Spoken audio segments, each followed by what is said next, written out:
morning, everybody, and welcome to the very first Bringing America Back to Life Symposium.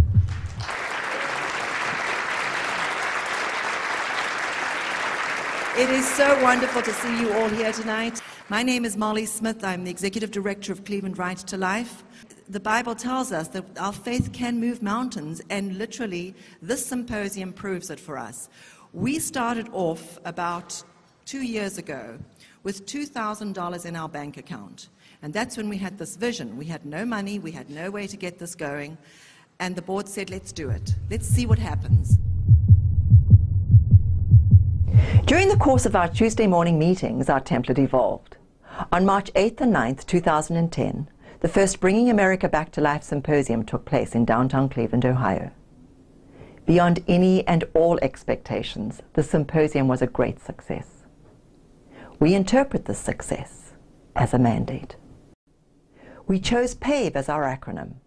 It is only by prayer, action, voting, and education that we can reverse the erosion and impact the culture of death has had on America.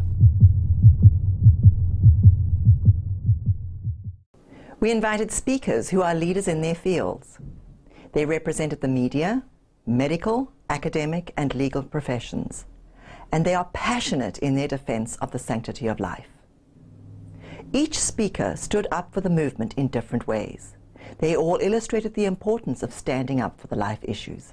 We didn't know when it was going to end. When I came out, I was 65 pounds. I was a skeleton. Every bone was out. And to think that it was your neighbors who have done it, well, what a surprise. It is the mothers who do kill their own children in abortion.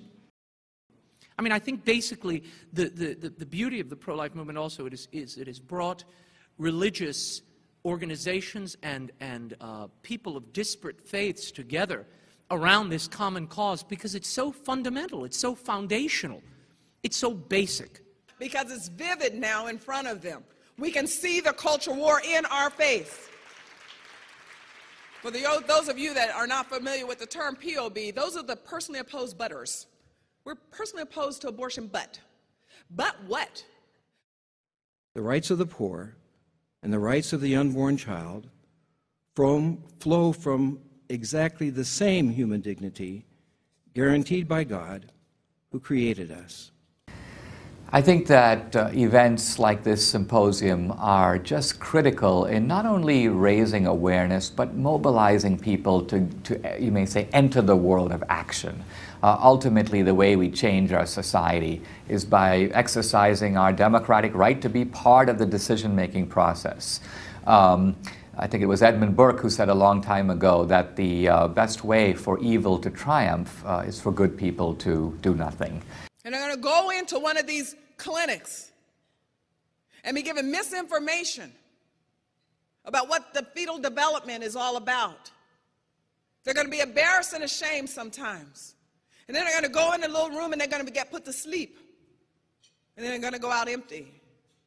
Essentially, what Abraham Lincoln said is that the value of choice depends ultimately on what is being chosen.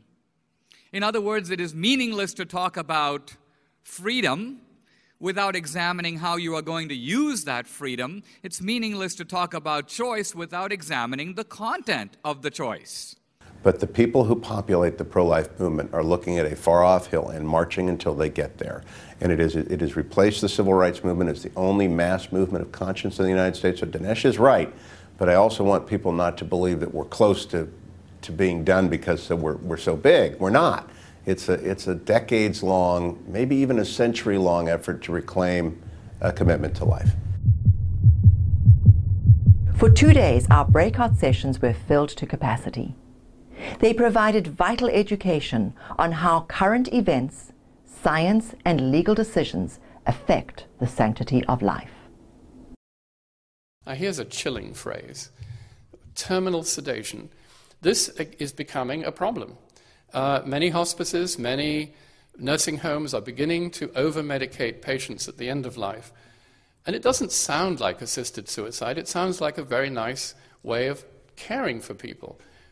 But what you're actually doing is rendering them unconscious to the point of death. What we said in 1996 in the basement of a Baptist church in Memphis, Tennessee, when we first met, all the pro-family leaders, we decided to do DOMA, Defense of Marriage Act. Okay? That was passed that year. This goes to show you when all the groups are working together, how we can move the ball down the field. If you're not educated and you don't know what to do, then you're going to be useless. And the things you do may be wrong. So if you care about life and you care about the babies, then what you have to do is you have to be educated. So attending a symposium like this or an educational conference is a must. Nowhere was God's grace more evident than when we heard from the symposium participants. It is our deepest and most heartfelt goal to see the community strengthened, equipped, and united. And then I started looking at all of the speakers, and I thought, these are all wonderful. I have to see everything, so I signed up for both days. This is an academic and educational conference, and it's a real inspiration. Because it's a great opportunity for leaders within the pro-life movement to meet, to network, to hear new perspectives.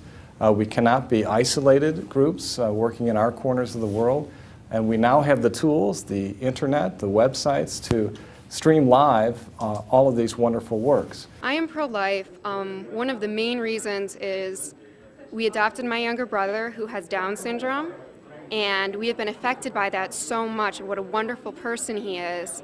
And 90% of kids with Down syndrome are aborted now. Our speakers gave generously of their time throughout the entire event. Archbishop Chaput, Dinesh D'Souza, and Raymond Arroyo participated in private fundraising receptions, without which the symposium would not have happened. And this must happen again for the next symposium to go forward. These receptions provided opportunity for the speakers, donors, and exhibitors to enjoy a more casual exchange of ideas, autographs, and photo opportunities. The most important thing is they forged relationships that impact the pro-life community.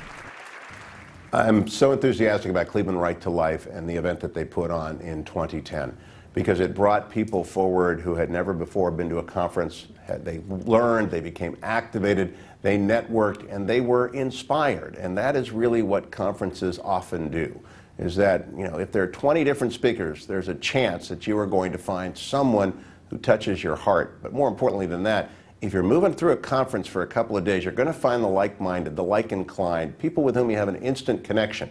You can start off talking about the Browns and end up talking about committing yourself to the kind of volunteer effort that both this region, this state, and this country so desperately needs. So please come to the conference. What we did, what we learned, and what we desire to do annually, we share with you and ask you to come alongside us, walk with us, and together we will bring America back to life. And basically it just gets down to one thing, that life is precious, life is sacred, and that each and every one of us has to go about it in our own way to touch another soul and maybe to change a mind and a heart.